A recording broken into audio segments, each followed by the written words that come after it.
नमस्कार, मैं हूं आचार्य धनंजय और आप देख रहे हैं डेली लाइन का ज्योतिषी कार्यक्रम एस्ट्रो चक्र। आज हम लोग चर्चा करेंगे धनतेरस की। धनतेरस नाम सुनते ही हमारे मन में खरीदारी का भाव आ जाता है। आज हम लोग धनतेरस पर पूरी चर्चा करने वाले हैं। क्या विशेष शुभ मुहूर्त होगा, पूजन की विधि क्या रहेगी और धनतेरस का विशेष उपाय जो आपको बनाएगा धनवान। आचार्य धन्वंतरी के कारण इस 13वीं तिथि प्रदोष को हम लोग धनतेरस के नाम से जानते हैं। इस धनतेरस का अर्थ धन से नहीं है। आचार्य जो कि आयुर्वेद के आचार्य थे, आयुर्वेद के अधिष्ठात्र लोगों में इनका नाम है। आयुर्वेद इन्हीं से आरंभ होता है। उत्तम स्वास्थ्य को धन कहा गया है स्वास्थ्य से बड़ा कोई धन नहीं है। और इस दिन केवल धन का ध्यान नहीं रखना है, अपने स्वास्थ्य का भी ध्यान रखना है। अब चूंकि प्रदोष तिथि जिसको कि 13वीं तिथि कही जाती है, इसके कारण इस तिथि को हम लोग अपनी सामान्य बोलचाल में धनतेरस कहते हैं। एक विशेष बात आप सभी दर्शकों को मैं बताता हूं, इस दिन क्या खरीदा जाए क्या ना खरीदा जाए। क्योंकि होता क्या है कि हम लोगों के मन में ये धारणा होती है कि धनतेरस के दिन बर्तन घर में खरीदना है, जबकि ऐसा किसी शास्त्र, किसी वेद पुराण में, किसी ग्रंथ में है नहीं। धातु, क्योंकि मां महालक्ष्मी जी को धातु प्रिय है। धातु का अर्थ उन्हें स्वर्ण प्रिय है।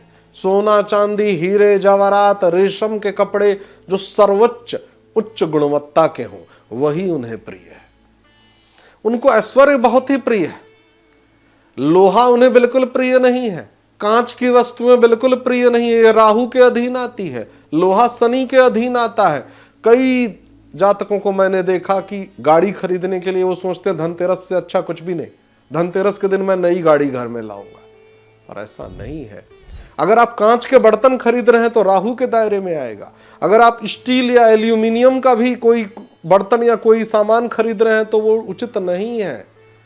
आपको करना क्या है, चाहे चांदी का सिक्का ले लीजिए या सोने का कोई आभूषण ले लीजिए, कुछ ना हो पाए तो मिट्टी का बर्तन ले लीजिए, मिट्टी के गणेश जी, लक्ष्मी जी ले लीजिए, झाड़ू खरीद लीजिए। मां महालक्ष्मी को साफ सफाई बहुत ही प्रिय है। झाड़ू खरीदने के लिए मैं हमेशा कहता हूं कि वो प्रतीक है कि आप सफाई के लिए कोई चीज घर में ला रहे हैं।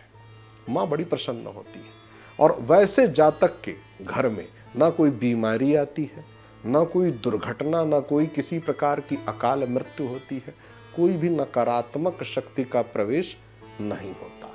पूरे घर परिवार में खुशहाली छाई रहती है। स्वास्थ्य सबसे बड़ा धन कहा गया है। परिवार के सारे सदस्य स्वस्थ रहें और आर्थिक स्थिति मजबूत रहे। धनतेरस में ये मिल जाए तो इससे बड़ा कोई भी आशीर्वाद नहीं है। खरीदारी का यदि मुहूर्त आपको जानना है, जो सबसे अच्छा मुहूर्त है, इस बार इतना अच्छा योग बना है, ऐसा बहुत कम देखने को मिलता है। दिन में 11:50 के बाद ही आरंभ हो गया है। शाम को 6:45 तक लगातार है।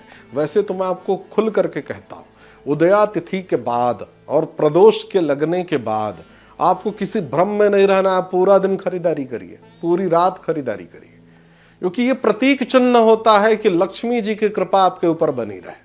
इसलिए इस भ्रम में नहीं पड़ना है। और इस दिन आपको करना क्या है, इस दिन आपको अपने सभी पूर्वजों को प्रणाम करना है, मां महालक्ष्मी का आवाहन करना है।